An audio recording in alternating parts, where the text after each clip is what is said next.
Legends say that some people are born with the gift of making true music. It can pierce the veil between life and earth, conjure spirits, and bring healing to their communities, but it can also attract evil.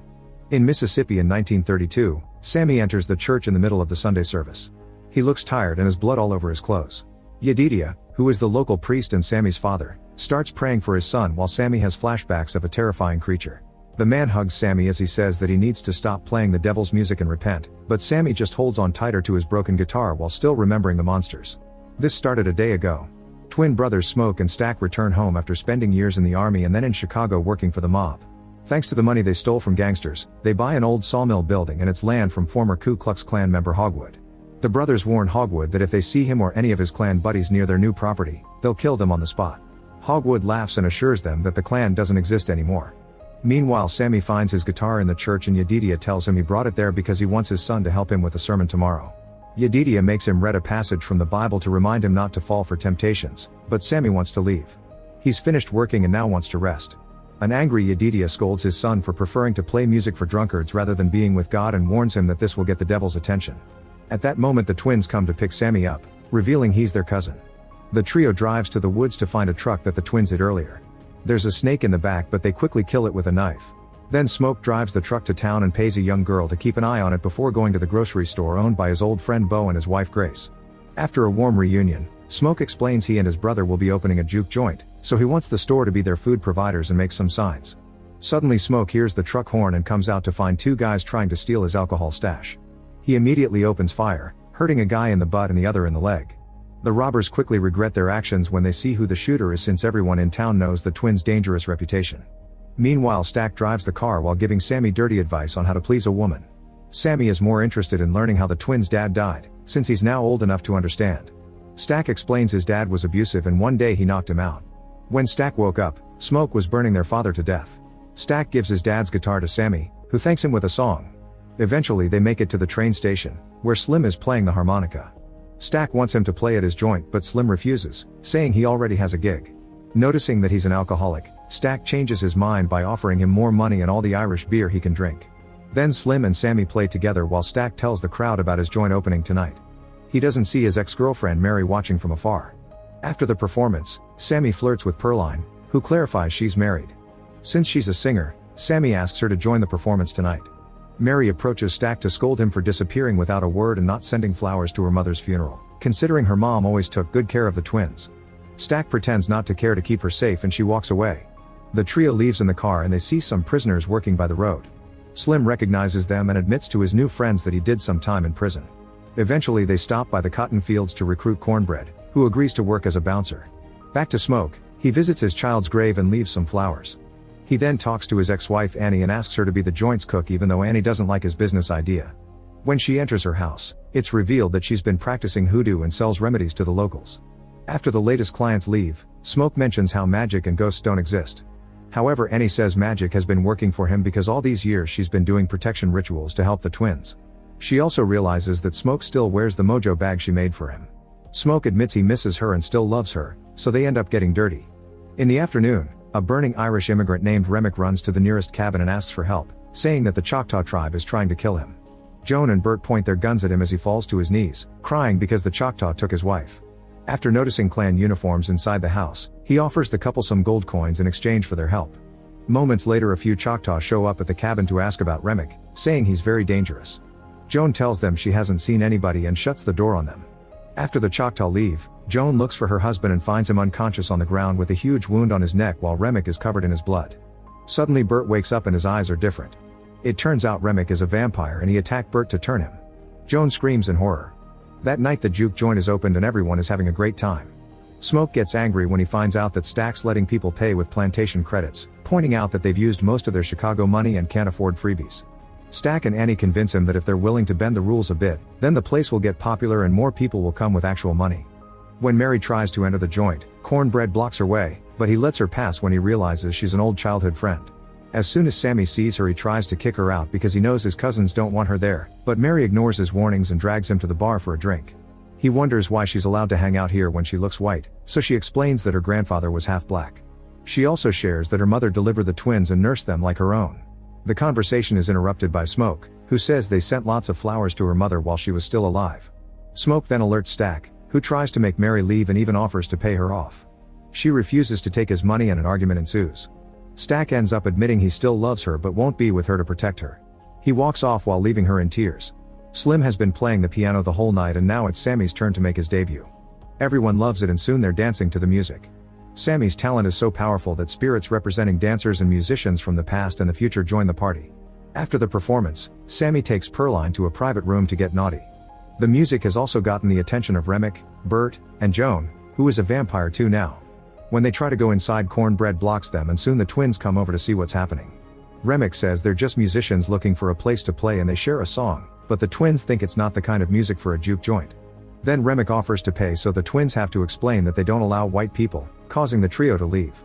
Afterward, Smoke tells Sammy he should stay at home and play church music because it's safer, even threatening him with his gun when Sammy says he'll leave the plantation to find a better life. However, Sammy is determined and Smoke has to put his gun away. Meanwhile, Stack admits to Mary that they're losing money because everyone has paid with plantation credits. Mary thinks she should go after the three musicians to check if they truly had cash and Stack lends her a gun. She finds them singing near the building and Remick shows her his strange gold coins, saying they're from a different place and time. They start talking about life and feelings and for a moment Mary thinks they're alright. However, Remick's eyes start glowing red so Mary takes out the gun and walks away from them. She tells them to leave and when she tries to go back to the joint, Remick jumps. Moments later, Cornbread needs a toilet break so he leaves Slim watching the door. While peeing in the woods, Cornbread hears someone whispering his name. Mary returns to the juke joint just in time to watch Pearline perform with Sammy. She gives Stack some gold coins and kisses him. Stack quickly pulls back but Mary convinces him to go to a private room to get naughty. The kisses keep Stack so distracted that he doesn't see the wound on her shoulder. At the same time, Smoke runs to the gambling room because a man has gotten violent, using a blade to cut other players. He tries to attack Smoke, who easily overpowers him and holds him at gunpoint. When they check his pockets, they find loaded dice. The other players proceed to beat the cheater up and Smoke sends Sammy to find Stack so they can handle the situation together. When Sammy opens the door, he sees the couple getting busy, so he goes back to Smoke to tell him he isn't interrupting. An annoyed Smoke goes to get his brother himself and notices that Cornbread isn't at the front door. Slim agrees that Cornbread's peeing is taking too long. Then Smoke finally opens the side door only to find Vampire Mary biting Stack. Smoke immediately shoots her with both his guns, but she easily recovers and announces that everyone will get killed before running away. Afterward, Smoke tries to help Stack, but his wound is too deep and he dies in his brother's arms. While Slim kicks all the guests out, Annie tells Smoke that they should leave the body outside and lock all doors, but he refuses. Instead, they lock the body in the side room. At that moment, Cornbread comes back and asks for permission to enter the building. Annie gets suspicious and when he refuses to explain why he needs an invitation, she accuses him of being a vampire. Cornbread gets offended and asks for his money before leaving, but when Smoke is about to pay him, Cornbread shows his vampire face and pulls him out, ready to bite. Smoke immediately shoots him in the face, but it does nothing. When Cornbread tries to attack again, Smoke runs back inside and they lock the door. At that moment, Stack knocks on the side room's door and stabs it with his knife to make a hole. Stack swears he's fine, but Annie reminds Smoke that Stack died so this creature isn't his brother anymore. Suddenly Stack breaks down the door, tackling Sammy in the process. Annie throws pickled garlic juice at his face, hurting him so badly that he runs away. While Smoke helps Sammy, Grace says she wants to find her husband, who went out to get the car. However, Annie convinces her to stay inside until sunrise. Then she tells the group all about vampire lore so they can get weapons ready. These creatures can only be killed by garlic, wooden stakes, holy water, silver, and the sun. They start filling jars with garlic and sharpening chair legs to transform them into stakes while Sammy wonders if their music did this. In private, Annie makes Smoke promise that he'll free her if she turns. Afterward, the group finds a dead guest in the back room. Sammy and Smoke drag the body out of the building and discover that Remick has turned lots of people, who are now dancing and playing instruments around him while he sings. The duo rushes back inside and Annie makes everyone eat garlic to prove they're still human. When Pearline complains, Smoke threatens her with his gun to force her to eat too.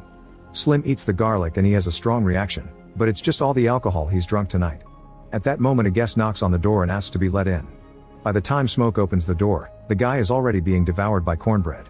Then Bo comes to the door too and tells Grace that he has the car ready to go. When she hesitates, he asks to be allowed inside. The group doesn't trust him and the conversation is interrupted by Remick, who says his power is the help black people need to start a new life in a world that has abandoned them. When he threatens to attack Grace's daughter in town, she has a breakdown.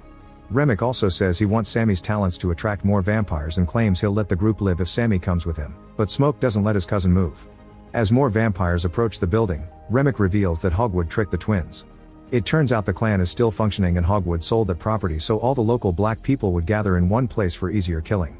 Stack and Mary want their friends to take Remic's offer and become vampires too, that way they can defend themselves against the clan and finally have true freedom.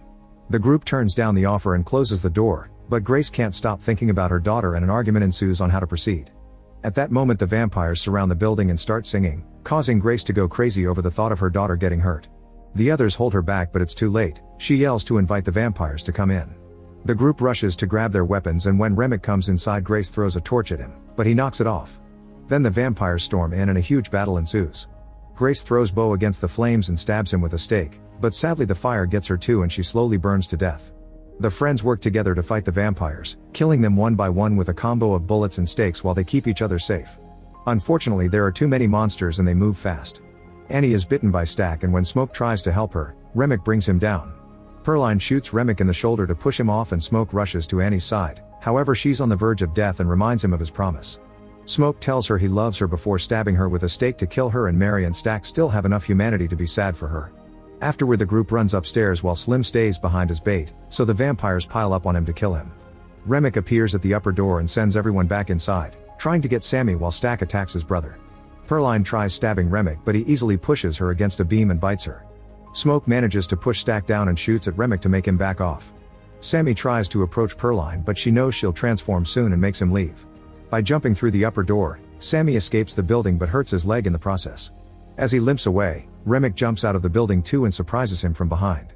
The vampire slashes his face and makes him fall into the lake. Remic gets ready to bite Sammy but hesitates when the boy starts praying. All the other vampires gather around them as they pray too, so Remic gets annoyed and starts dunking Sammy in the lake while ranting against religion. In the building, the twins continue to fight. Both are very stubborn and refuse to give up. Eventually Stack manages to tackle Smoke to the ground but when he tries to bite him, he can't do it. Smoke uses the chance to take over and grabs a stake as he apologizes to Stack for not protecting him, freezing when Stack asks him not to be sorry. At the lake, Sammy uses the distraction to grab his guitar and break it on Remic's head, which makes all the vampires squirm in pain. After removing the guitar piece from his head Remic gets ready to attack again, only to suddenly be stabbed with a stake by Smoke. At that moment the sun rises and all the vampires slowly burn to death. Remic is the last one to go in a small tornado of flames. Afterward Smoke makes Sammy leave in his car before the clan shows up. While Sammy arrives at the church, Smoke gathers all the guns he can find. Soon Hogwood shows up with a bunch of clan men, only to find the doors locked. Smoke opens fire from the woods, killing half of the group before he comes out to keep on shooting. The clan fires back, hurting him in the stomach. Two men try to escape on a truck but Smoke throws a grenade at them and the truck explodes. The only one left is Hogwood and Smoke takes a cigarette from him while hallucinating that his wife and kid are nearby.